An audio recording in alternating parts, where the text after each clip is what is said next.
네, 이제 잠시 후 10시부터 판문점 우리 측 평화의 집에서 남북 고위급 회담이 열립니다. 네, 이런 가운데 한미연합훈련이 4월부터 2달간 실시될 것으로 알려지면서 이번 회담에 돌발 변수가 될 가능성도 제기되고 있는데요. 전문가 모시고 이야기 나눠보도록 하겠습니다. 안찬일 세계북한연구센터 소장, 김대영 북한 국가전략연구원 편집위원 나오셨습니다. 어서 오십시오. 네, 어서 오십시오. 네. 안녕하십니까. 저희가 이제 앞서 화면에서도 보셨듯이 지금 계속해서 이동을 하고 있습니다. 판문점 쪽으로 이동을 하고 있는데 일단 그거부터 한번 설명해 드리고 이야기를 이어가도록 하겠습니다. 자, 7시 30분에 삼청동을 출발을 해서 지금 계속해서 우리 측 대표단이 판문점으로 이동을 하고 있습니다. 차량은 대체로 원활한 것으로 보이는데 이제 앞서 저희가 강민경 기자를 연결했듯이 9시 정도에 판문점으로 가는 길목인 통일대교를 통과할 것으로 보입니다. 자, 일단 가양대교를 넘어서 자유로 그리고 오두산 전망대 부근의 자유로를 향해서 갈 텐데요. 그리고 통일대교, 그다음에 판문점으로 이어지게 됩니다. 자, 계속해서 저희가 이제 실시간으로 현장 그 상황을 계속해서 전해 드릴 텐데요. 대담을 이어가도록 하겠습니다.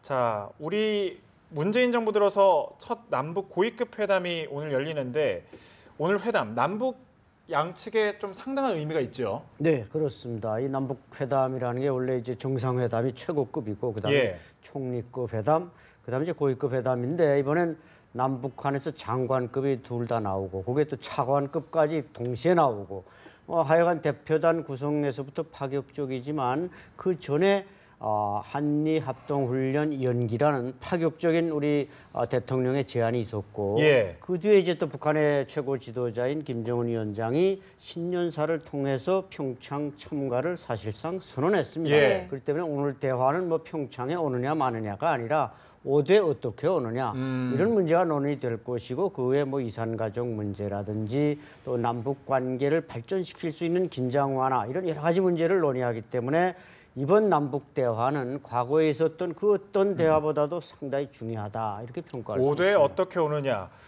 김 의원께서도 역시 한 말씀 해주시죠.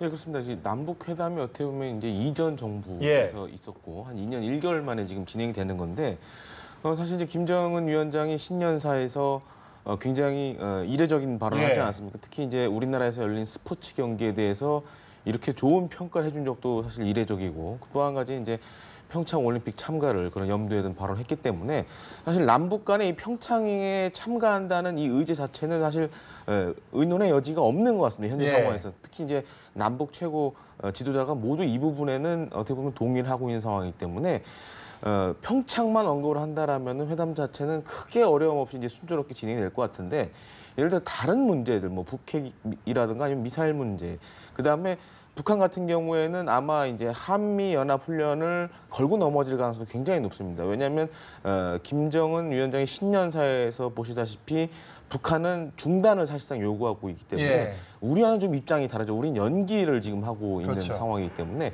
만약 그런 부분에 있어서 북한이 강력하게 얘기를 하기 시작하면은 회담이 참 어렵게 진행될 가능성도 있고요.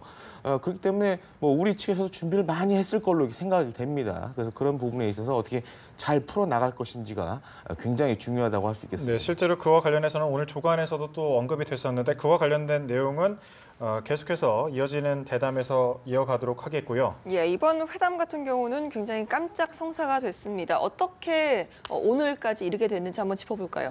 아무래도 이제 북한 입장에서는 국제사회의 그런 제재와 압박이 지금 계속 진행되고 있기 때문에 어떻게 보면 그것을 좀 만회할 수 있는 일종의 모멘텀을 만들려고 이런 회담을 좀 갑작스럽게 좀 제의를 한 것 같고요. 또한 공식적이든 비공식적이든 남북 간의 그런 채널을 통해서 평창과 관련된 언급들이 계속 있었고 거기에 어떻게 보면 북한이 화답을 했고 또 우리 측도 한미연합훈련을 연기하면서 어떻게 보면 이런 평창 참가의 길을 열어놨다는 점에서 그 점을 좀 높게 평가를 해야 될 것 같습니다. 사실 그동안 남북회담 시에는 회담 상대가 누가 되느냐를 두고 경 문제를 문제 삼으면서 굉장히 좀 어그러지는 경우도 있었고 상당히 밀당이 좀 치열했는데 이번에는 꽤 순조롭게 진행이 됐습니다. 여기에 대한 배경은 어떻게 보십니까? 네, 이번엔 그야말로 이제 경 문제, 장소 문제, 시간, 날짜 이 모든 걸 우리가 제안한 걸 북한이 100% 수용하는 형식으로 됐기 때문에 아주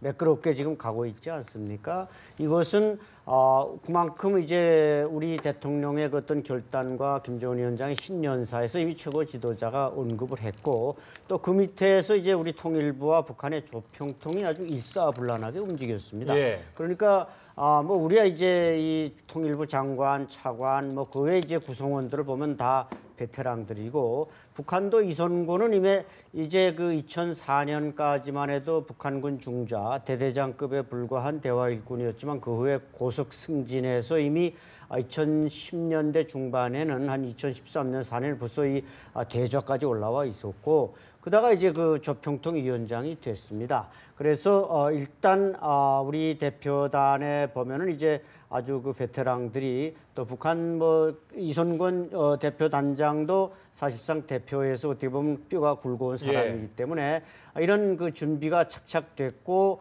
또 아젠다 자체가 뭐 크게 지금 이제 말씀하셨지만 여러 가지 또 복합적인 게 깔릴 수 있지만 스포츠 문제로 국한된다면 뭐 아주 쉽게 갈 수 있고 그 외의 이제 문제들이 과연 어떻게 그 가파로운 언덕을 넘을까 이것이 지금 좀 우려가 되는 문제입니다. 예, 안 소장님께서 말씀해 주신 것처럼 베테랑들이 구성이 됐거든요, 실제로.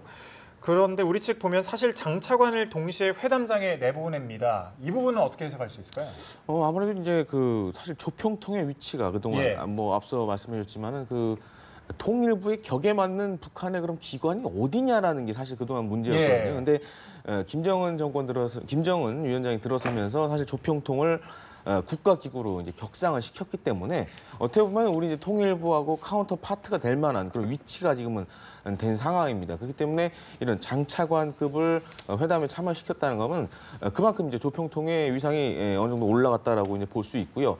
또한 이러한 과거와는 다르게 이제 조평통이 과거에 이제 노동당 그런 산하 기관이었지만은 지금은 이제 국가기구가 됐기 때문에 그런 부분에 있어서 앞으로 남북 간의 이런 공식적인 통일부와 조평통이 공식적인 채널이 될 수 있는 그런 계기가 좀 마련되지 않았나 이렇게 생각이 됩니다.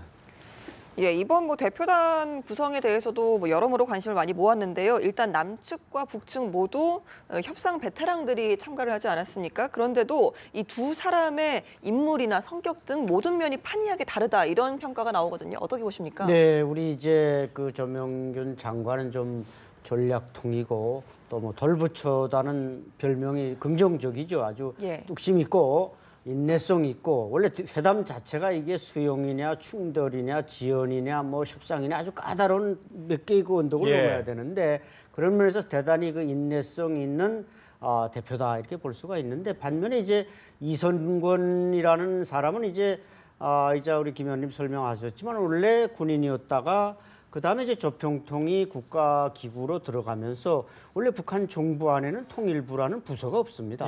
우린 통일부가 엄연히 정부 내각에 존재하지만 북한 정부 안에는 통일부가 없어서 그동안 조평통이라는 노동당 산하기구가 있다가 이제 2016년에 그것이 최고인민회의에서 국가기구로 이제 격상이 되고 장관급으로 대표였습니다. 그러다 보니까 뭐 서로 격 문제 가지고 논쟁할 것도 없고, 그러니까 과거 어떻게 보면 뭐 이름을 부를 때 통통라인, 그러니까 우리 통일부와 북한의 조평통. 근데 이번에는 통일전선부. 그런데 이번에는 뭐 조평라인이다, 통평라인이다. 우리 통일부와 북한의 평화통일위원회와 마주 않는다. 이런 이름도 지금 생산이 되고 있지만 어쨌든 격이나 뭐 이런 장소 불협 화음 없이 이렇게 지금 잘 출발하는 것은 대단히 그 푸른 신호등이라고 볼 수 있습니다. 예, 아무래도 이렇게 두 사람의 성격이 좀 다르잖아요. 다르기 때문에 협상 테이블 안에서 첫 주도권을 누가 쥐게 될지도 사실 관심이거든요. 어떻게 보십니까? 예, 과거에는 이제 남북 대화를 할 때 뭐 악수할 때부터 뭐 막 발꿈치에 뭐 힘을 줘야 된다, 힘을 이렇게 뭔가 기싸움이 상당히 많았습니다. 그러나 이제 그런 단계는 좀 넘어선 게 아닌가. 뭐 말 한마디에서 상대방의 자존심을 건드린다든지 또 과거에 불미스러운 건 뭐 박아묵의 북한의 그 대표는 뭐 서울 불바다 발언까지 해서 막 회담을 그렇게 긴장 국면으로 몰아가지 않았습니까? 그러나 지금은 이번 대화부터는 아마 그런 패러다임은 이제 뒤로 물리치고 뭔가 건설적이고 좀 생산적인 대화가 되지 않을까. 왜냐하면 이미 우리 대통령과 북한의 김정은 위원장이라는 최고 지도자가 어떤 면에서는 총체적으로는 합의한 이런 사항들이기 때문에 그 회담장에 나간 사람들이 거기에 대해서 뭐 토를 달거나 이러면 오히려 안 되기 때문에 그런 기싸움, 사소한 기싸움보다는 뭔가 합의로 다가가는 이런 데서 좀 적극적인 노력이 나타날 것 같습니다. 예, 김 의원께서도 한 말씀 해주시죠. 아무래도 이제 리성건 위원장 같은 경우는 이제 군 출신이다 보니 군 출신이고 또한 이제 천안함 폭침 사건 이후에 평양에서 열린 이제 외신 기자단의 그런 기자회견을 주도하고 어떻게 보면 우리 입장에서는 굉장히 적반하장식의 얘기를 예. 많이 했던 좀 약간 강경한 성격의 그런 스타일이라고 할 수 있겠는데요. 반면에 조명균 장관은 뭐 돌부처라는 언론에서 이제 돌부처라는 별명도 갖고 있는데 이제 과거에 그 지뢰 도발 이후에 남북 간의 그런 고위급 회담했던 걸 보면은 당시에는 좀 의제가 좀 달랐죠. 남북 간에 좀 의견이 달랐던 부분도 많았기 때문에 굉장히 마라톤 그런 회의가 됐었는데 이번엔 사실 좀 그럴 가능성 굉장히 이제 적어 보입니다. 왜냐하면 평창이라는 주제는 이미 남북 최고위급 간에 이미 합의된 부분이기 때문에 그런 부분에 있어서 별로 큰 의견 충돌이 없다 그렇다면은 굉장히 원만하게 회담이 진행될 가능성이 있는데 뭐 앞서도 말씀드렸지만 굉장히 북한이 또 무리한 예. 얘기를 할 경우에는 또 우리 측 입장에서는 굉장히 좀 어려운 상황이 될 수가 있겠죠. 특히 지금 회담 같은 경우에는 남북 최고 지도자가 이걸 다 보고 있는 상황이기 때문에 또 회담장 이제 CCTV라든가 예. 이런 걸 통해서 다 보고 있는 상황이기 때문에 아마 그러한 문제들이 생기면 회담이 중단되고 뭔가 훈령을 다시 받는 그런 상황이 반복된다 그러면은 굉장히 오랜 시간이 걸릴 수도 있는 그런 분위기가 만들어질 가능성이 있습니다. 예, 저희가 이야기를 하고 있는 중에 신범철 국립외교원 교수가 나오셨습니다. 자, 함께 저희 이제 총 3분의 패널과 함께 이야기를 나눠보도록 할 텐데요. 자, 그 신 교수님께서는 오늘 의 살짝 좀 짚어주고 넘어가 보도록 하겠습니다. 예, 많은 분들께서 말씀하신 것처럼 그간 경색됐던 남북 관계에 새로운 기회가 열린다. 이 평창 올림픽을 계기로 해서 남북이 만나서 올림픽 참가 문제 그리고 그것을 넘어서는 남북 관계 진전 문제 이런 논의가 오가면서 한반도의 평화의 기운이 싹을 트는 그런 계기가 되어야 될 텐데요. 아무튼 많은 도전 요인이 있습니다. 북한이 어떠한 요구를 할 것인가 그런 부분에서 우리가 받아들일 수 있는 부분은 잘 받아들이고 거절해야 될 부분은 확실히 북한 측에 알림으로써 이것이 보다 장기적으로 지속될 수 있는 기반을 만들어야 된다 이렇게 생각합니다. 예, 지금 저희가 저희 쪽 카메라를 통해서 우리 측 대표단이 판문점으로 이동하는 모습 계속해서 함께 보시고 계시는데요. 삼청동 남북회담본부를 출발해서 자유로를 통해서 이제 임진각 통일대교를 향하고 있는 모습을 함께 보시고 계십니다. 네, 오늘 회담 관련해서 이야기 계속 이어가도록 하겠습니다. 오늘 판문점에서 양측이 인사를 나누고요. 또 기자들과 포토타임을 가지고 그 후에는 이제 회의가 비공개로 진행되지 않습니까? 오늘 어떤 식으로 진행되는지도 궁금한데요. 한번 말씀을 좀 해주시죠, 신 교수님. 네. 기본적으로 모두 발언을 먼저 할 겁니다. 양측 모두 발언을 해서 각 측이 가지고 있는 이번 회담에 임하는 자세라든가 기조 이런 것들을 이야기할 것 같고요. 북측에서는 아무래도 우리 민족끼리를 강조할 겁니다. 김정은의 신년사도 그랬고 그런 부분에 있어서 우리 민족끼리 이 문제를 잘 풀어보자 이런 메시지를 던질 거라고 생각하고요. 다른 한편으로 우리 측에서는 평창올림픽의 성공적 개최라든가 그것을 넘어서는 남북관계의 진전 이 부분을 강조할 거라고 생각합니다. 과거에는 이러한 기조 발언이나 그 기조 발언 이전에 간단한 인사 이런 과정에서 상당한 긴장이 형성되기도 했습니다. 한때는 기조 발언에서 서울 불바다 발언이 나오기도 했었고요. 어떨 때는 날씨 이야기를 하면서 화기애애하게 분위기를 이렇게 전개했던 적도 있는데 이번만큼은 분위기가 우호적이지 않을까 그렇게 생각을 합니다. 북측에서도 김정은 신년사에 있는 내용이 있기 때문에 그것을 위임받아서 나온다고 했기 때문에 분위기를 좀 우호적으로 조성할 것 같다. 그래서 오늘 회의만큼은 몇 가지 합의 사항이 잘 도출될 거라고 생각합니다. 적어도 평창올림픽에 관한 사항은 북측의 참가가 어느 정도 확실시되는 그런 합의가 이루어질 거라고 생각하는데요. 이제 관건은 아마 오늘 어느 정도 합의가 이루어질 수도 있고 아니면 다음 후속 조치 회담으로 이렇게 미뤄질 수가 있는데 남북관계 진전에 관한 부분이라든가 그런 부분은 조금 더 뒤로 미뤄질 가능성이 높다 이렇게 생각합니다. 중간중간에 좀 쉬는 시간도 있고 외부에서 의견 같은 걸 좀 조율하는 시간도 있다면서요, 실제로. 네, 회의 진행에 있어서 각 측이 의사결정을 하기 어려운 상황에 있어서는 잠깐 정회를 요구하고요. 그 과정에 본부와 연락해서 본부의 훈령과 지침을 받는 경우가 있는데 오늘 같은 회담은 그런 성격은 아닐 수도 있다고 생각합니다. 오늘 북한 북한 측에서 무리한 요구, 뭐 개성공단이라든가 금강산 관광체계 이러한 요구를 꺼내들 경우에는 우리도 잠깐 정회를 하면서 다시 한번 우리 뭐 이렇게 회담본부나 청와대 측의 입장을 전달받아서 대응을 할 가능성도 없진 않은데 그거보다는 평창올림픽에 관한 사항이라면은 그 기본 지침을 다 가지고 왔을 거기 때문에 네. 수용할 부분은 수용하고 뭐 이렇게 해서 기본 틀의 합의가 이루어질 것 같다 이렇게 생각합니다. 예, 사실 이 남북회담이라는 게 시작 시간만 정해져 있지 끝나는 시간은 정해져 있질 않습니다. 뭐 지난번에 2+2 회담 같은 경우에는 나흘 정도 걸리기도 했지 않습니까? 오늘은 얼마나 시간이 좀 걸릴 것으로 예상하십니까? 밤샘 회담까지 갈까요?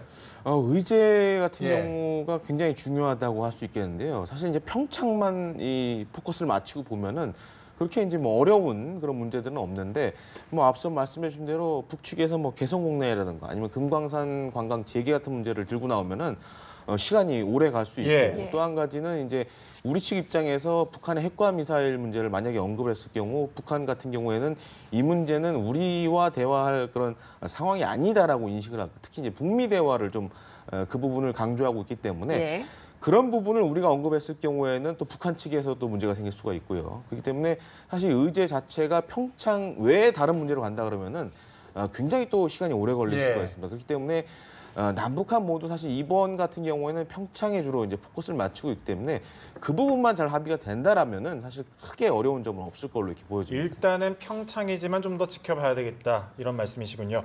저희가 앞서 이제 화면이 잠시 고르지 못했는데 시청자분들께 사과를 드립니다. 계속해서 이야기를 넘어가 보도록 하겠습니다. 오늘 뭐 주목할 만한 게 앞서 이제 김 의원께서도 말씀하셨다시피 회담장 상황이 우리 측과 북측에 이제 CCTV로 전송이 되거든요.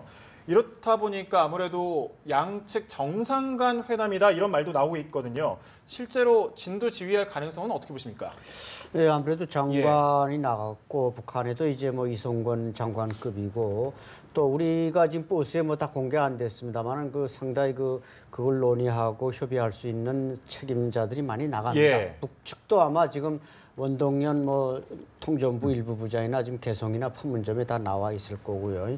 그렇기 때문에 아까들 쭉 말씀하신 대로 총체적인 그 아젠다는 결정이 됐지만 그 강론에 들어가서 제가 볼 때는 북한이 뭐 군사훈련 중단이라든지 이런 헤비한 걸 처음부터 들고 나올 리는 없을 것 같습니다. 그럼에도 불구하고 이제 북한이 군사적 긴장 문제를 논의할 텐데 아마 지금 휴전선상에서 진행되는 대북 확성기 방송이라든지 또 우리 민간단체가 뿌리는 삐라라든지 이것은 북한이 이제 당장 이것은 당신네가 당장 중단하는 게 좋다. 왜냐하면 평창 올림픽이 평화의 축전인데 어째 이런 걸 하느냐는 식으로 이제 그거부터 좀 멈춰달라는 식으로 나올 가능성은 있다. 그러면 우리로서는 지금 다른 모든 문제를 다 총체적으로 끌고 가야 되는데 확성기 방송 스위치를 갑자기 내릴 수도 없고 그렇죠. 참 딱한 입장에 간다는 거죠. 그렇게 될 경우 이제 아닌 게 아니라 회담이 오늘을 넘어서 내일 갈 수도 있고 또 3일 갈 수도 있고 이런 문제가 있지만 스포츠에 한해서는 뭐 크게 충돌할 일은 없지 않을까 생각합니다. 역시 신 교수님도 한 말씀해 주시죠. 예, 북측에서 그런 민감한 사항을 제안할 가능성이 있다고 생각하고요. 예. 그런 부분은 우리가 수용할 수 있는 부분과 수용할 수 없는 부분을 다시 한번 잘 식별해야 된다. 평창올림픽 기간 중에 확성기 방송 중단을 요구하는 것을 올림픽 참가의 전제 조건으로 한다. 어떻게 보면은 북한의 의도는 사실 그것을 넘어서는 다음 제의가 있을 거라는 걸 우리가 충분히 예견을 해야 되는 거죠. 그럼에도 불구하고 우리의 독자 제재 부분과 관련된 것은 저는 평창올림픽 기간만큼은 유예할 수 있다고 생각합니다. 왜냐하면 그런 차원에서 북측을 대화로 견인하고 그리고 그걸 통해서 우리 남북관계 진전이라는 그 다음 단계로 나가기 위한 어떻게 보면 마중물 차원에서 뭐 일부 독자 제재 같은 것이나 뭐 우리의 그 확성기 같은 것은 평창올림픽 기간만 유예하는 겁니다. 그래서 평창올림픽이 진행 잘 때 마치고 끝나면은 다시 재개될 수 있는 옵션을 우리가 가져야 되는 거죠. 그리고 그때 남북관계 진전이 이루어지는 그 조건에 맞춰봐서 후속 조치를 평창올림픽 이후에 전개해야 되는 거고요. 그렇게 방향을 정하면 되고 다만 유엔 제재와 관련된 부분 같은 거요. 그런 부분은 우리가 함부로 일방적으로 우리가 약속을 해줘서는 안 된다고 생각합니다. 그렇죠. 예를 들어서 북한의 고려 항공이 온다. 고려항공 자체는 우리의 독자 제재에 속합니다. 예. 그렇지만 그 고려항공에 대한 항공료를 지급하는 거, 이 부분은 유엔 제재하고 관련되어 있습니다. 예. 이런 부분은 절대 우리가 양보해서는 안 되는 부분이죠. 따라서 우리 독자 제재의 유연성을 가져갈 수 있는 부분과 유엔 제재는 절대 손을 대지 않는다. 예. 거기에 하나 더해서 한미 동맹도 훼손시키지 않는다. 연합훈련 중단이라든가 축소 이야기는 우리 남북관계 차원에서 함부로 북한에게 약속하지 않는다. 이런 원칙만 가지고 간다면은 북한을 평창올림픽에 초청해서 평창올림픽을 잘 개최하고 그 과정에서 남북관계 진전에 대한 아주 작은 단위로부터 출발을 해서 평창올림픽이 끝난 순간 남북관계 진전 단계라든가 그런 걸 보아가면서 대북 제재 같은 것을 다시 이제 새로 진행하는 거, 대북 확성기 방송도 새로 진행하는 거, 그 당시의 상황에 맞춰서 판단하면 된다 이렇게 생각합니다. 예, 지금 화면에 우리 측 대표단이 이제 판문점으로 이동하고 있는 모습을 보실 수 있는데요. 조금 전에 오두산 전망대 부근의 자유로를 지나고 있다는 소식이 들어와 있습니다. 잠시 뒤에 오전 9시 정도에는 통일대교를 이제 통과할 것으로 보이는데요. 계속해서 실시간으로 화면을 중계드리도록 하겠습니다. 예, 저희가 조금 전에 조명균 통일부 장관을 수석 대표로 한 우리 측 대표단이 오전 7시 30분에 남북회담본부에서 회담장으로 출발했습니다. 조 장관은 출발 전 국민 기대에 잘 맞춰 서두르지 않으면서 차분하게 회담에 임하겠다고 밝혔는데요. 직접 보시겠습니다. 예, 오늘 저희는 평창 동계올림픽 패럴림픽에 북측 대표단이 참가하는 문제와 남북관계 개선 문제를 논의하기 위한 회담에 임하게 됩니다. 오랫동안 남북관계가 단절된 상태에 있었고 또 새 정부에서 열리는 첫 회담이니만큼 내외의 관심이 대단히 높은 것으로 알고 있습니다. 평창 동계올림픽 패럴림픽이 평화축제로서 치러지도록 하고 또 남북관계 개선에도 좋은 첫걸음이 되도록 하고 또 국민들께서 갖고 계시는 여러 가지 그런 것들 기대에 저희가 잘 맞춰서 서두르지 않으면서 차분하게 회담에 임하도록 하겠습니다. 감사합니다.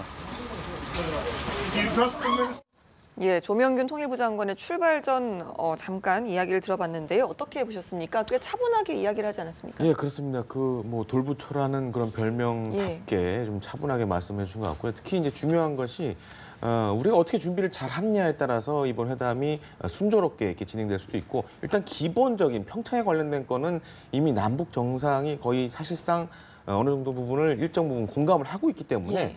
뭐 크게 어려운 점이 없지만은 부담이 없을 것이다. 예, 다만 이제 돌발 변수가 문제입니다. 이제 예. 뭐 앞서 말씀드렸지만은 뭐 한미 연합 훈련의 중단이라던가 아니면은 뭐 개성공단 문제, 또 금강상황 문제 이런 것들을 또 들고 나오거나 아니면 확성기 뭐 이런 것까지 만약에 북한이 언급을 한다 그러면은 좀 쉽지 않은 회담이 될 수가 있고요. 만약 그 부분 언급 없이 평창에만 집중한다 그러면은 그야말로 일사천리로 회담이 진행될 가능성이 그 어느 때보다 높다고 할 수 있겠습니다. 예, 가장 아무래도 큰 관심이 역시 이 회담의 의제입니다. 그 평창 올림픽에서 이 북한이 어떤 형식으로 어떻게 참가할 것이냐 이 부분인데 어떻게 생각하십니까? 일단 규모 부분은 사실 남북 간에 결정할 수 있는 문제가 아니고 IOC가 관련돼 있습니다. 예. 북한을 얼마나 많은 종목에 참여시킬 것인가, 와일드 카드를 북측에 얼마나 많이 제공할 것인가, 그 부분은 장홍 북한 올림픽위원회 위원장도 이게 IOC 위원회 위원장도 이야기를 한 부분이 있고요. 예. 그 부분은 이제 그쪽에서 결정이 되고 그것과 추가해서 북한의 응원단을 갖다 우리가 수용을 할 것인가, 그러면 그 규모는 어느 정도 할 것인가, 이 문제가 정해져야겠죠. 예. 이 규모가 정해지면 그 다음에는 절차와 비용의 문제가 있을 겁니다. 절차의 문제는 과연 육로로 이렇게 올 것인가, 아니면은 지금 대북 제재라는 것을 우리가 보다 강도 높게 이행한다는 차원에서 뭐 항공기라든가 해로는 안 되고 뭐 중국을 거쳐서 오게 한다거나 이런 방식을 택할 것인가. 근데 그건 또 정치적인 상징이 적기 때문에 가장 뭐 적절한 건 육로로 이동하는 예. 것이 제재하고도 별 관련 없고 가장 무난할 것 같은데, 아무튼 그거는 북측의 요구 사항과 우리의 수용 여부가 다 중요한 관건이라고 생각합니다. 실제로 육로로 이동할 가능성 있다고 보십니까? 역사상 만약 그렇게 되면 처음인 거죠. 그렇죠. 예. 처음 있고 뭔가 북한도 이제 그걸 통해서 한반도 평화를 자신이 자신들이 주도하고 있다는 걸 과시할 수 있는데 만약에 육내로 온다고 할 땐 두 가지 길이 있을 수 있습니다. 첫 번째 이제 판문점으로 뭐 대거 온다든지 그런데 그건 군사 지역이니까 제가 볼 땐 조금 쉽지 않을 것 같고 또 최근에 뭐 판문점 그 귀순 사건도 있었고 해서 북한도 상당히 거기에 대해서는 좀 불쾌하게 생각할 수 있기 때문에 아마 고성 그 금강산 지역에서 올 수 있지 않을까 예상됩니다만 뭐 김정은 위원장도 스키를 좋아해서 이제 마식령 스키장을 만들었고 그래서 동계올림픽 팀을 그 마식령 스키장에서 무슨 출정식을 하고 그다음에 뭐 금강산에 그 김종숙 호텔도 있고 숙박 시설이 있으니까 거기서 좀 뭐 하루 이틀 뭐 이렇게 오리엔테이션 하고 그 금강산 고성 지역 육로를 통해 온다면은 그 상징이 있고 또 북한도 이제 금강산 재개를 원하고 있기 때문에 그다음에 또 한 가지 더 방법이 있다면 이제 우리 그 강원도 지사도 얘기를 했지만 뭐 우리가 이제 크루즈를 보내겠다. 그러나 우리 크루즈보다는 아마 북한이 자기네 만경봉호 지난 2002년에도 부산 아세안 게임 올 때 그 만경봉 92호를 타고 오지 않았습니까? 그 안에 다 룸이 있어서 거기서 다 샤워하고 운동하고 뭐 오락할 수 있는 TV도 다 있기 때문에 그걸 이제 만경봉호를 끌고 온다. 그렇게 될 경우 이제 아는 게 아니라 이제 말씀하신 또 이게 연료 그때 부산에 올 때도 이제 그 와서 이제 올 때까지만 기름을 넣고 돌아갈 때는 우리 기름 없습니다. 그래서 기름을 가득 채워줬다는 그 비하인드 스토리가 있지만 그걸 이제 여기 또 가까우니까 뭐 북한에서 원산항에서 떠나도 가까이 올 수 있기 때문에 그걸로 올 수 있는지 전 통로는 지금 몇 가지가 있는데 북한으로서는 이제 효과를 뭔가 좀 극대화시킬 수 있는 그런 걸 생각하고 그 오는 모습 자체가 상당히 평창 올림픽의 어떤 축제 분위기를 올려줄 수 있는 그런 역할도 할 수 있을 것 같습니다. 만약에 북한 선수단이 육로로 들어온다면 어떤 의미를 좀 쥘 수 있을까요? 아무래도 이제 앞서 안찬일 박사님께서 말씀해 주셨지만은 이 금강산 이 고성 루트로 들어온다라면은 아무래도 이제 북한 입장에서는 금강산 관광을 재개하고 싶어하는 그런 바람이 많기 때문에 그런 부분을 다시 한번 이 육로 루트를 통해서 평창으로 오면서 다시 한번 이 강조할 가능성이 있고요. 다만 이제 우리 측 입장에서는 지난번 이제 금강산 피살 사건이 있었을 때 북한이 뭐 공식적으로 사과를 한 적이 없기 때문에 그 부분은 사실 다시 이제 또 문제가 될 수가 있습니다. 그렇기 때문에 사실 오늘 그 회담에서 그러한 부분들 어떻게 올 것이냐의 부분들도 굉장히 이제 좀 신중하게 좀 의논을 해야 될 걸로 이렇게 생각이 됩니다. 북한 선수단 외에 뭐 응원단이나 예술단도 함께 올 것인가에 대한 관심도 좀 있거든요. 여기 대해서 기본적으로 이제 우리나라에서 열렸던 그런 국제적인 스포츠 행사에 항상 이제 참가를 했고요. 또 한 가지 저는 이제 응원단뿐만 아니라 뭐 개 폐막식 때 과연 또 누가 참석할 것이냐, 어떤 고위급 인사가 참석할 것이냐도 굉장히 주목을 해야 될 것 같은데요.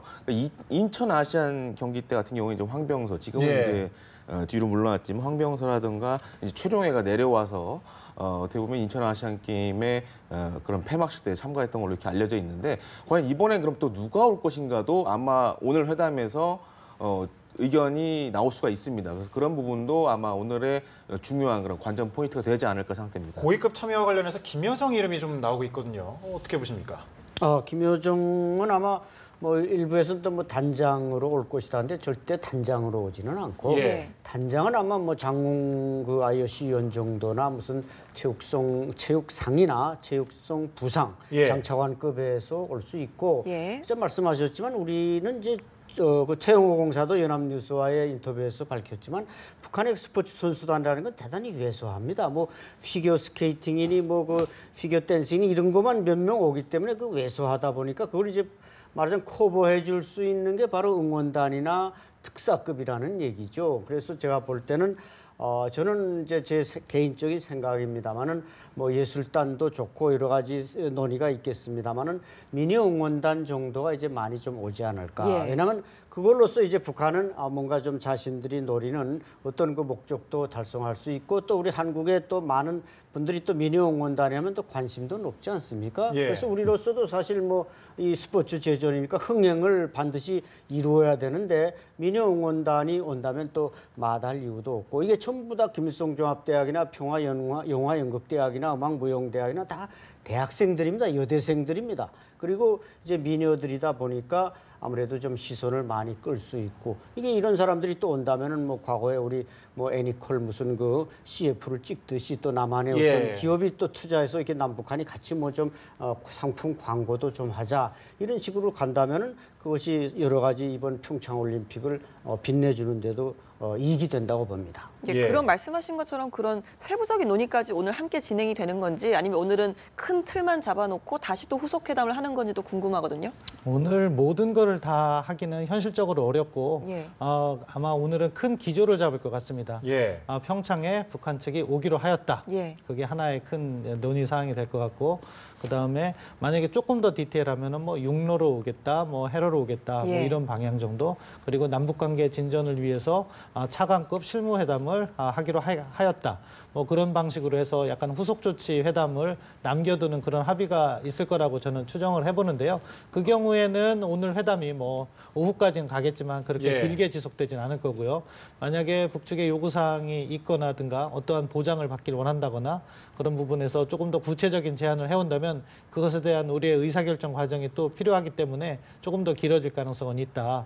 뭐 그렇게 생각을 합니다. 예. 기본적으로 평창올림픽, 남북관계 이 부분에 있어서 몇 가지 합의사항은 나올 거라고 생각합니다. 예, 이번 북측 선수단이 만약 참가를 하게 되고 온다면 거기에 대한 체류 비용을 두고도 좀 이야기가 나올 것 같은데요. 어떻게 보십니까? 예, 뭐 지금 유엔 안보리의 제재 아까 말씀드린 것처럼 북한 측에 WMD로 전용될 수 있는 벌크 캐시, 대량의 현금을 주지 말아라 하는 내용이 있습니다. 예. 따라서 북측에 현금이 제공되는 방식은 사실 유엔 안보리 제재의 위반일 수 있습니다. 예. 그렇지만 북측이 선수단이라든가 선수단의 비용은 사실 IOC에서 이렇게 보장을 해주는 걸로 알고 있습니다. 예. 경제적으로 어려운 국가에 대해서는 IOC가 그걸 보장을 해줬기 때문에 그 부분 문제가 되지 않는데 응원단이라든가 이런 부분에 있어서는 이제 현지 비용 같은 경우에는 전혀 뭐 제재에 관련이 없다고 생각하고요. 근데 과거에 남북 관계에 있어서 안 좋은 관행들이 있었습니다. 그것은 뭐 북한에 웃돈을 주는 그런 나쁜 관행이 있었는데 그런 방식이라고 하면은 그것은 유엔 제재 위반이 되기 때문에 북측에서 그러한 사항을 만약에 요구를 할 경우에는 단호하게 거절해야 된다고 생각하고 뭐 우리 우리 한국 측에 와서 북한 응원단이 활동하면서 생기는 비용 같은 것은 우리 정부가 되는데 전혀 문제가 없다 그렇게 생각합니다. 네, 실제로 제재 대상은 아니군요. 그 부분은. 예, 그렇습니다. 예. 자, 우리 측이 이제 설이 또 얼마 안 남았잖아요. 남북 이산 가족 문제를 이제 거론할 가능성도 큰데 실제로 이산 가족 설 전후에서 상봉 가능성은 어떻게 보십니까?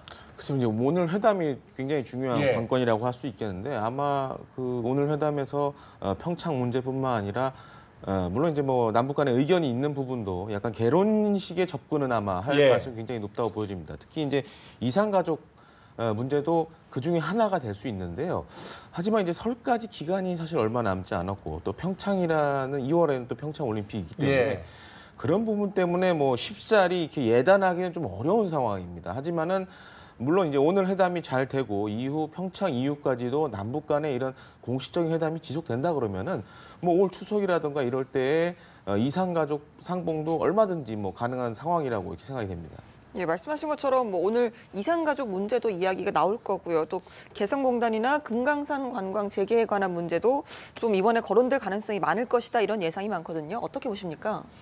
네, 이 북한으로서는 지금 뭐 상당히 국제사회 제재로부터 탈출구가 없는 상황 아닙니까? 예. 그래서 아마 이번에 김정은 위원장이 이렇게 파격적인 제안을 한 거다. 전략적으로는 그렇게 우리가 판단을 하는데 이산가족 문제라는 게 아니라 우리는 뭐 다 이 데이터가 돼 있고 명단이 대기자가 있고 언제든 나갈 수가 있습니다. 근데 북한도 명단과 이거 데이터는 잘 돼 있지만 북한의 경우 대체로 지금까지 보면 이산 가족들을 평양에 불러서 한 달간 이렇게 같이 합숙 생활시키면서 오리엔테이션도 하고 뭔가 영양 공급도 하고 이랬다 이렇게 알려줘 오고 있기 때문에 북한으로서는 이게 겨울에 교통도 안 좋은데 과연 한 달 내에 지금 갑자기 평양에 불러서 우리와 상봉을 제대로 보장할 수 있을지 그런 물리적인 좀 장애물이 있는 건 사실입니다. 따라서 제 생각에도 우리 김 의원님 말씀처럼 뭐 당장은 안 하더라도 적어도 추석 때나 그때쯤 하자. 또 8.15 뭐 광복절 때쯤 하자. 뭐 청명 때 하자. 5월 달에. 이 정도는 멀리 이제 합의할 수 있지만 뭐 이번 올림픽 기간 내에 이산가족 상봉 이것은 또 금강산 내 뭐 숙소 시설이나 여러 가지로 볼 때 좀 쉽지는 않다. 그렇게 봅니다. 예, 지금 화면에 통일대교 진입로입니다. 지금 진입로에 이제 저희 대표단이 이제 지나가고 있는 모습을 보실 수 있는데요. 자, 당초 이제 9시 정도에 지날 것으로 예상이 됐는데 조금 이른 시간에 도착을 한 것 같습니다. 자, 우리 대표단은 오전 7시 30분쯤 앞서 이제 서울 삼청동 남북회담 본부에서 출발을 해서 통일대교를 지금 이제 지나게 되는데요. 회담이 열릴 판문점은 지금 보시는 통일대교, 그 진입로지만 통일대교에서 약 9km 지점입니다. 시간상으로는 약 10분 정도의 거리에 있다고 합니다. 예, 지금부터 한 10분 정도 후에 판문점 평화의 집에 도착을 하게 되고요. 또 9시 30분부터 40분까지 북측 대표단이 군사 분계선을 넘어서 평화의 집까지 약 250m로 도보로 이동을 하게 됩니다. 그 후에 9시 50분으로 예상이 되는데요.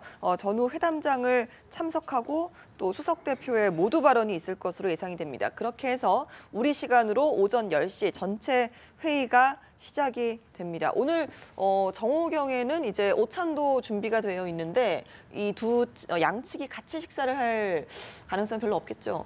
물론 이제 뭐 지켜봐야겠지만은 예. 이제 회담이 시작되고 아마 그런 부분에 대해서도 조만간 이제 소식이 나오지 않을까 생각되는데 만약 이제 뭐 그런 식사를 같이 하게 된다라면은 아무래도 회담과는 또 식사는 또 다른 개념 아니겠습니까? 그렇기 때문에 뭐 남북 간에 그런 다양한 의제를 가지고 또 얘기를 할 수도 있고 또한 이제 딱딱하지 않고 좀 소프트하게 또 의사를 진행할 수 있기 때문에 예. 그런 부분도 한번 좀 기대를 해보는 것도 나쁘지 않을까 이렇게 생각됩니다. 예, 군사분계선에서 북측이 이제 평화의 집까지 250m 정도를 도보로 이동을 하는데 전에는 뭐 차량으로 이동을 한 적도 있었는데 여기에 대해서는 어떤 의미가 있을까요? 뭐 저는 특별히 거기에 큰 의미를 부여하고 싶지는 않습니다. 예. 뭐 북측의 선택이고 편리해서 차량을 할 수 있는데 지금은 보면 예전에 남북 협상을 했던 그 연령대보다 좀 낮아졌습니다. 예. 그러니까 뭐 얼마 되지 않는 거리니까 걸어가겠다 이렇게 결정했을 수도 있고 거기에 정책적 함의는 크지 않다고 생각하고요. 아무튼 협상 진행 과정에서 북측의 모두 반론을 들어보면 북한이 이번 협상에 어떠한 자세로 임하는가 그런 부분은 잘 나타날 거라고 생각합니다. 예, 오늘 뭐 양측의 기조 발언의 수위에 대해서도 굉장히 좀 초미의 관심 끌고 있는데 뭐 아까 말씀하셨듯이 좀 올림픽 때문에 만나는 만큼 좀 소프트한 분위기가 조성이 될 것이다. 아니다. 북측에서 분명히 원하는 것이 있어서 좀 강경 발언이 나올 것이다. 이렇게 두 가지 관측이 나오고 있는데 여기에 대해서는 교수님 어떻게 보십니까? 전반적으로 분위기가 좋을 거라고 생각합니다. 예. 왜냐하면은 김정은이 신년사에서 평창올림픽의 성공적 개최 그 부분을 이야기했고 리선건이 그 회담의 고위급 회담 제안에 대응하는 답안 발표를 하면서 뭐라고 했냐면은 김정은의 위임에 의한다 이 예. 부분을 강조했거든요. 예. 그런 것은 최고 지도자의 지시가 있었기 때문에 분위기가 전반적으로 좋은 방향으로 이렇게 이야기할 겁니다. 하지만 가시 한두 개는 남겨둘 거라고 생각합니다. 가시가 한두 개는 그 있을 가시가 것이다. 무엇이냐? 우리 민족끼리. 예. 지금 강조하고 싶은 게 그거거든요. 예. 우리는 핵을 개발했지만 남북 간에 평화롭게 잘 지냈고 우리 민족끼리 잘해보자 이러한 메시지가 있으니까 우리 민족끼리를 강조할 수 있고 또는 뭐 거기에다가 조금 더 나간다면은 뭐 외세라든가 이런 걸 갖다가 하나 또 넣을 가능성은 있다.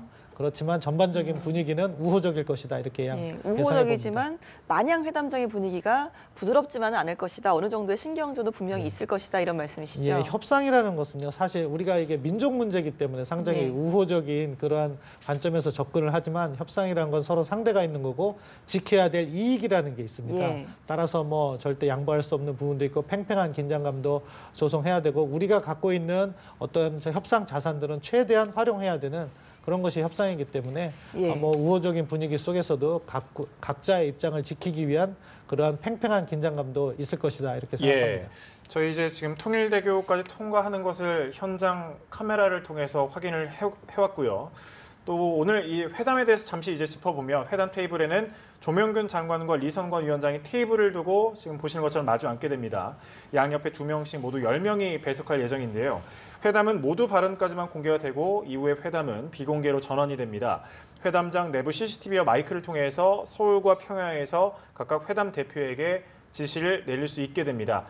자, 오늘 전체 회의에서는 조명균 장관과 리선건 위원장이 주로 대화를 이끌어 나가고요. 합의문이나 공동 보도문 등 향후 회담 결과물을 조율하는 실무 접촉은 천혜성 차관과 부측 정종수 부위원장이 맡을 것으로 보입니다. 또 평창 올림픽 참가와 관련한 실무적 입장 교환은 양측 체육계 인사가 담당할 것으로 전망이 됩니다. 회담 관련해서 일단 좀 짚어봤고요. 예, 오늘 회담 시에 저희가 CCTV와 또 마이크를 통해서 전달이 되는 걸로 알고 있는데 그래서 그런지 이 삼청동의 남북 회담 본부가 실질적인 지휘소라는 말이 있더라고요.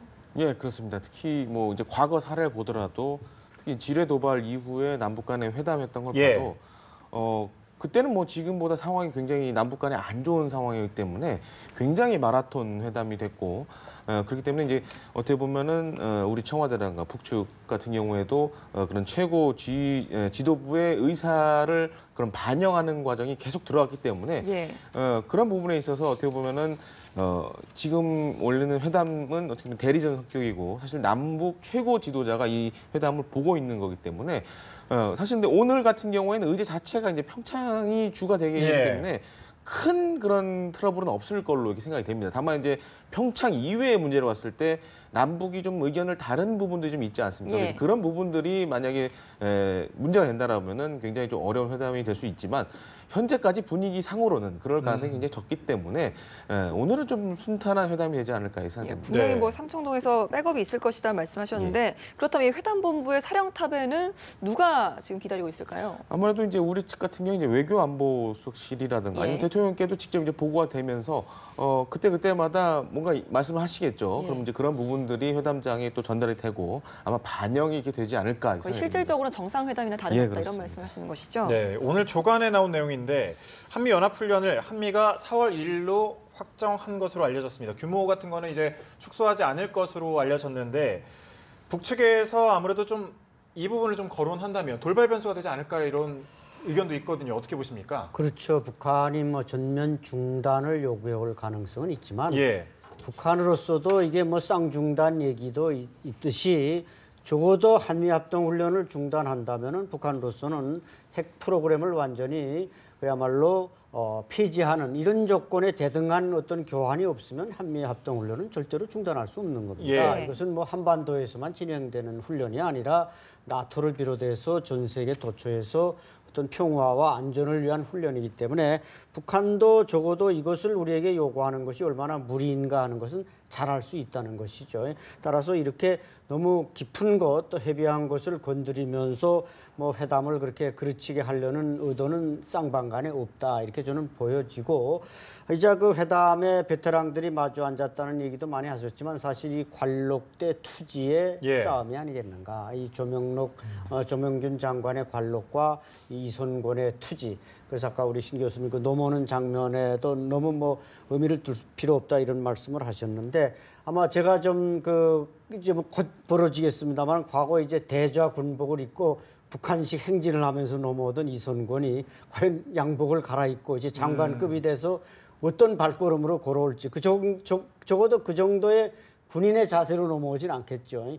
여기에서도 뭔가 좀 소프트한 것을 처음부터 드러내리라고 보는데 어쨌든 회담이라는 것은 이제 말씀하신 그런 뭐 연합훈련 중단이라든지 또 그다음에 이제 뭐 작은 곳에서 아까 저도 신 교수님 의견에 동의합니다. 뭐 예. 당장 우선 저 대북 방송 좀 이 올림픽 기간만 해도 좀 꺼달라. 그러면 우리가 그거 요구 조건 들어줄 수 있습니다. 그 다음에 또 서로 대등한 관계에서 우리가 재개하든 말든 그건 우리의 권한이기 때문에 이런 절충적인 문제들만 잘 해결되면은 뭐 관록대 투지가 붙어서 좀 좋은 그 생산물을 내오지 않을까. 또 이 회담이라는 것 자체가 이제 그 쪽지 회담이다 이런 말이 있듯이 예. 쪽지가 계속 들어갑니다. 쪽지가 예. 계속 들어가고 또 좀 너무 얼굴들이 시뻘겋게 달아오르면 이제 휴식을 좀 취하면서 뭐 커피 한 잔 마시고 과거에 제가 그 모니터를 그 회담을 쭉 이제 해본 경험이 있어서 그렇게 진행되기 때문에 뭐 이게 시간이 그러니까 이게 끝이 없고 식사도 아마 지금 평화의 집에서 우리 측이 제공하는 도시락을 먹을지 예. 아니면 그 사람들이 우리 도시락 안 먹겠다 그래서 자기네 판문 가게 가서 먹고 올지 그건 모르겠습니다만은 아마 지금 분위기를 봐서는 뭐 우리가 제공하는 도시락을 먹을 가능성도 높아 보입니다. 예. 예, 뭐 여기에 대해서 조금 더 저희가 멀리 보는 걸 수도 있습니다만 이 북핵 문제가 의제로 거론될 가능성 여기에 대해서 얼마나 보십니까? 남북 관계를 담당하는 북측 인사는 핵 문제를 이야기하지 않습니다. 그게 나름 예. 북한 내부의 그 원칙인 것 같습니다. 예. 핵 문제 의사결정은 김정은 최고 지도자인 김정은과 그 핵심 측근들이 의사결정을 하고 이것의 대외 협상 창구는 외무성입니다. 남북 관계를 담당하는 일꾼들은 핵 문제가 이야기할 때마다 이것은 우리의 소관이 아니라고 이야기해 왔습니다. 예. 그 대신 핵 문제와 연관된 문제를 북측 남북 관계를 담당하는 일꾼들이 이야기를 합니다. 그것은 제재와 관련된 경제 협력 문제라든가 뭐 그런 부분에 있어서 어떻게 보면은 유엔의 대북 제재라는 것은 어떻게 보면은 군사적인, 외교적인 또는 경제적인 부분이 다 관련되어 있기 때문에 예. 그런 경제적인 부분과 관련해서 이야기를 하는 것이 곧 핵 문제와 관련된 이야기가 되기 때문에 그런 차원의 접근을 할 수 있다. 그렇게 생각하는데 사실은 이제 평창올림픽을 성공적으로 개최하고 어떻게 보면 평창올림픽이 끝나고 어느 정도 시간 그리고 한미연합훈련이 4월 1일 날 재개된다고 예. 했는데 그것이 사실이라면 우리에게 북한을 대화로 이렇게 더 이끌 수 있는 시간은 약 석 달이 채 안 되는 그런 기간입니다. 그 기간 내도 사실은 여러 곳에 함정이 있습니다. 북측은 다음 주에 캐나다에서 개최하는 유엔사 참전국 외교장관 회의에 한국이 참석하는 것을 벌써부터 비난하기 시작했습니다.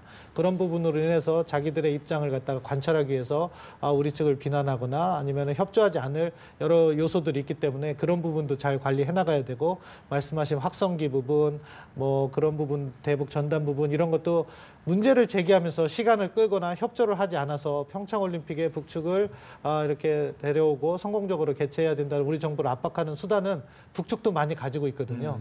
그렇기 때문에 그것에 대응하는 우리의 카드 분명히 정해야 될 것은 우리가 수용할 수 있는 것과 수용할 수 없는 것을 확실히 정해서 수용할 수 있는 것은 조금 더 폭넓게 일부에서는 확성기가 상당히 효율적인데 왜 이것을 갖다가 평창올림픽 기간에 중단하냐 그렇게 이야기하시는 분도 많을 것이라고 생각합니다. 하지만 우리의 큰 틀이 평창올림픽의 성공적 개최를 위한 북한 초청과 그 다음 단계에서 남북관계라면은 그 정도는 허용해도 된다 이런 입장을 정했다면은 과감하게 허용을 하고 그 다음 단계에서 북한의 변화를 유도하는 회의가 잘 진행된다면은 그것과 동시에 경제협력과 미북 대화를 갖다 연결시켜서 예. 비핵화 쪽으로 또 이야기를 가져가고 이런 식의 전략이 있어야 되는 거고요.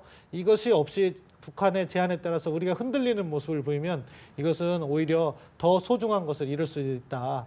그런 우리가 어떻게 보면은 참 지금이 기회이지만 위기일 수도 있다는 마음가짐으로 협상에 임해야 된다 그렇게 생각합니다. 기회지만 위기일 수 있다. 김 의원님, 도널드 트럼프 미국 대통령이 이번 회담을 100% 지지를 하지만 사실 내부적으로 여러 반발도 있었잖아요. 그렇지만 이제 조건이 맞다면 김정은 위원장과 전화 통화를 할 수도 있다 이런 발언도 했고요. 그러면 도널드 트럼프 대통령의 입장에서는 평창 올림픽이 그저 평화적으로 끝나는 올림픽이다. 이 정도만을 원하지 않을 것 같아요. 어떤 그 뒤에 전략적 의도가 숨어 있을 것 같다라는 의견도 있거든요. 어떻게 보십니까? 아무래도 이제 미국 입장에서는 사실 최악의 시나리오죠. 이제 군사적 옵션 가운데서도 선제 타격이라든지 예방 타격 이런 것도 하나의 카드가 될 수 있지만 이것은 사실 어마어마한 그런 인명 피해를 불러들일 수밖에 없기 때문에 사실은 좀 쓰기 어려운 그런 수단 중에 하나입니다. 반면에 이제 이번 남북 회담을 통해서 미국 입장에서도 과연 이제 북한이 어떤 생각을 가지고 있느냐가 굉장히 중요한 관건이 될 수 있겠는데요. 특히 이제 물론 이제 우리와 북한의 핵과 미사일 문제에 관해서 얘기는 잘 하지는 않을 것 같습니다. 하지만은 직간접적으로 북한이 무슨 생각을 가지고 있는지 이번 회담에서 조금은 이제 알 수 있을 것 같기 때문에 그런 부분이 이제 미국 측에 전달이 된다라면은 아마 미국도 조금은 생각을 달리하겠죠. 아마 미국 특히 그동안 여러 채널 1.5 트랙을 통해서 북미 간의 대화를 진행해 왔고 또한 이제 공식적이든 비공식적이든 여러 가지 라인을 통해서 북한과 접촉을 해왔는데 사실 최근에 이제 북한이 화성 15형을 발사하고 이러면서 또 관계가 안 좋아지는 그런 분위기였기 때문에 그래서 이번 남북 회담이 잘 되면은 물론 이제 섣부른 예측이라고 할 수 있겠지만은 잘 된다 그러면은 북미 대화까지도 연장이 될 가능성도 굉장히 높습니다. 다만 이제 4월에 한미 연합 훈련이 만약에 이제 정상적으로 이제 실시가 된다 그러면은 아무래도 이제 북한 입장에서도 예전과 비슷한 수준으로 반발을 하긴 할 겁니다. 하지만 이제 미국과 우리나라를 좀 분리해서 보는 그런 일종의 전술을 채택하지 않을까 싶은데요. 예를 들어서 이제 이번 회담이나 혹은 이제 후속 회담에서 특히 이제 북한이 문제 삼는 것이 미측의 전략 자산이 이게 한반도에 전개하는 것, 특히 우리 정부가 그것을 많이 요구하지 않았습니까? 이제 그런 부분을 또 문제시 삼아서 할 수도 있고 이것이 남북 간의 대화에 도움이 되지 않는다라고 들고 나오면은 굉장히 또 우리 입장에서도 곤욕스러울 거고. 그래서 앞서 이제 신보천 박사님도 얘기해 주셨지만은 이 남북 간에 지금 대화할 수 있는 시간이 그렇게 많지 않다라는 것도 사실 지금 문제입니다. 4월에 만약에 한미연합훈련이 정상적으로 진행된다 그러면은 북한도 물론 이제 과거 했던 대로 할 것이고 또 아직까지도 여러 가지 이제 군사적인 카드가 남아 있습니다. 북한 같은 경우에는 또 화성 15형을 또 쏠 수도 있고 아니면 7차 핵실험 같은 걸로 한미연합훈련에 대응할 수도 있기 때문에 그런 부분에 있어서 우리가 좀 리스크 관리를 좀 잘 해야 되지 않나 이렇게 생각됩니다. 일각에서는 뭐 ICBM을 조금 더 보완하기 위한 시간 끌기다 이런 지적도 있더라고요. 물론 이제 그렇게 보일 가능성도 있는데 사실상 이제 뭐 대기권 재진입 문제라든지 여러 가지 좀 기술적인 문제가 남아 있지만은 북한의 대륙간 탄도미사일은 실질적으로 어느 정도 완성이 돼 있는 상황이기 때문에 여기서 좀 더 나간다. 만약에 또 시험 발사한다 그러면은 그때는 사실 이제 뭐 남북 대화뿐만 아니라 이제 북미 대화도 어려워지는 그런 상황이 올 수 있기 때문에 북한의 입장에서도 이렇게 우리에게 남북 대화를 제의한 걸 보면은 뭔가 좀 이렇게 이 압박과 제재를 좀 벗어나라는 모멘텀을 마련하려는 그런 걸로 보이기 때문에 물론 이제 단정을 지을 수는 없습니다. 그렇죠. 하지만은 그렇게 무리수를 두진 않을 것 같습니다. 알겠습니다. 여기까지 듣도록 하겠습니다. 안찬일 세계북한연구센터 소장, 신범철 국립외교원 교수, 김대영 국가전략연구원 편집위원과 함께했습니다. 고맙습니다.